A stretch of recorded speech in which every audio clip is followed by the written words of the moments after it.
জলপাইগুড়ি করলা ভ্যালি চা বাগানের আদিবাসী সম্প্রদায়কে অপমান করা হয়েছে।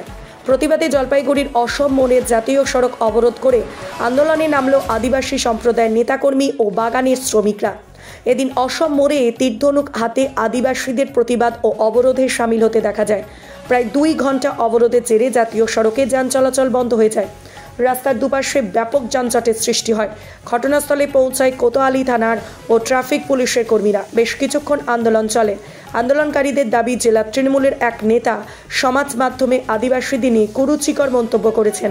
এর জেরে আদিবাসী সমাজ ক্ষিপ্ত। এদিন ওই নেতার কুশপুতুল তৈরি করে জাতীয় সড়কে দাহ করা হয়।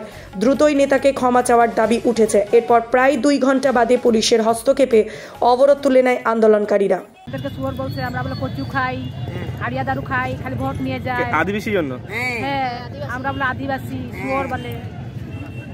কে বলছে এই কথাটা? ওই যে কানন্দি সুভাষ, হ্যাঁ, কৃষ্ণ দাস। কি করে তিনি? বাগান পাতা তুলি। উনি কি করে? পার্টি করে। কোন পার্টি করে উনি? টিএমসি করে। আপনার নাম কি? কেন কৃষ্ণদাস আমাদের আদিবাসী ভোট নিল, বড় লোক হইল, আর আমাদের তো কি নাম এখানে আইসে আমাদের কাজ আছে না। আদিবাসীরা আদিবাসী বলে উত্তর বাচ্চা বলে বললে আমরা শুনবো নাকি? হ্যাঁ, আমরা কচু খাই, আমরা কচুগুলা খাই, ওই যে ভোটটা দেই তাতে ভোট কেন নিয়ে যায়? হাড়িয়া দারু খালা লোকগুলাকে, ওই জন্য আমরা আনন্দ দলের। কি বলছে আপনাদের? হ্যাঁ, কি বলছে? কি বলছে আপনাদের? আমাদেরকে শুয়োরের বাচ্চা বলছে, শুয়োর কচু খায়, হাড়িয়া দারু খায়। কে কৃষ্ণদাস? কে কৃষ্ণদাস? ওই যে কি নাম, রামদামালির। কি করে? এলএমবি। কোন পার্টিগত পার্টি?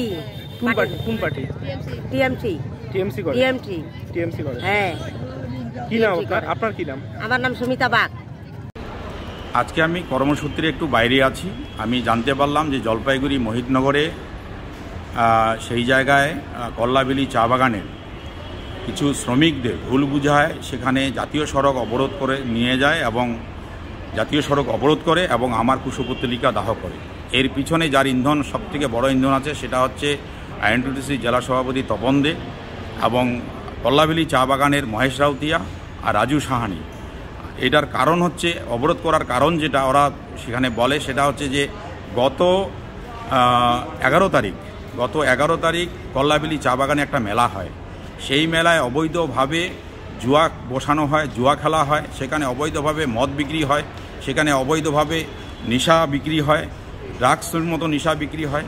এর প্রতিবাদ স্বরূপ আমি সেই দিন যখন সেখান থেকে আমার কাছে খবরটা আসে, আমি এর প্রতিবাদ স্বরূপ আমি আইনত ব্যবস্থা নিই, আইনের দ্বারস্থ হই। এসপিকে জানাই, এডিশনাল এসপিকে জানাই, আইসিকে জানাই এবং পরবর্তীতে আমি সোশ্যাল মিডিয়াতে এটা ভাইরাল করি এবং সেখানে আমি বলি যে আদিবাসী সমাজকে এইভাবে ধ্বংস করার কোনো অধিকার তাদের নেই।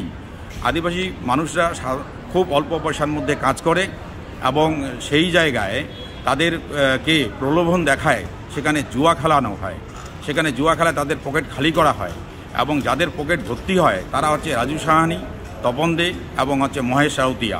আমার যতটুকু জানা, আমি যতটুকু শুনলাম যে এই জুয়া থেকে 1,20,000 টাকা নেওয়া হয় আর এদিকে 100 লেবারের পকেট খালি করে দেওয়া হয়। এর প্রতিবাদে আমি এই সোশ্যাল মিডিয়ায় এটা পোস্ট করি। এটা আদিবাসীদের ভুল বোঝায় যে ওদেরকে আমি অপমান করছি, এই ভিডিও আমার ফেক। আমি বলছি আমার ভিডিও যদি ফেক হয় আমাকে প্রমাণ করে দেখাক এবং আমি যদি আদিবাসীদের সম্বন্ধে কোনো কটূক্তি করে থাকি তার প্রমাণ দেখাক। আমি রাজনীতি ছেড়ে দেব।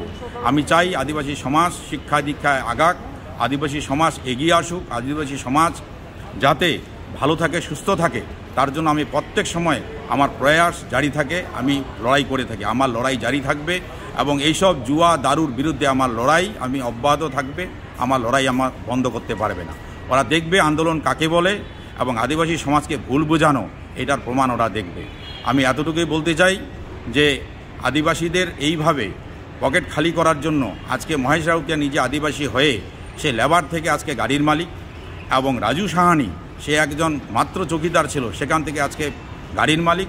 এই আদিবাসীদের ঠকায়, সরল সিধা মানুষদের ঠকায়।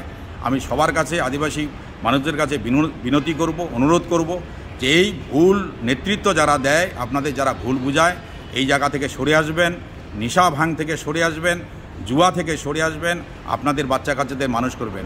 আপনাদের হয়তো জানা নাই এই অবৈধভাবে যেসব দারু বিক্রি হয় সেসব দারু থেকে এই কল্লাবিলি চা বাগানের 1200 লেবারের মধ্যে প্রায় 500 লেবার যারা মহিলা, যারা বিধবা, যাদের স্বামী খুব অল্প বয়সে মারা যায়, যাদের বয়স 30 থেকে 40 বছর, একমাত্র অবৈধ দারু খাইয়েই তারা মারা যায়। আমি সবার কাছে রিকোয়েস্ট করব যে এই সব নেতাদের কথা শুনবেন না। আমার যদি কোনো ভুল ত্রুটি ভান, আমি প্রমাণ দিতে রাজি আছি।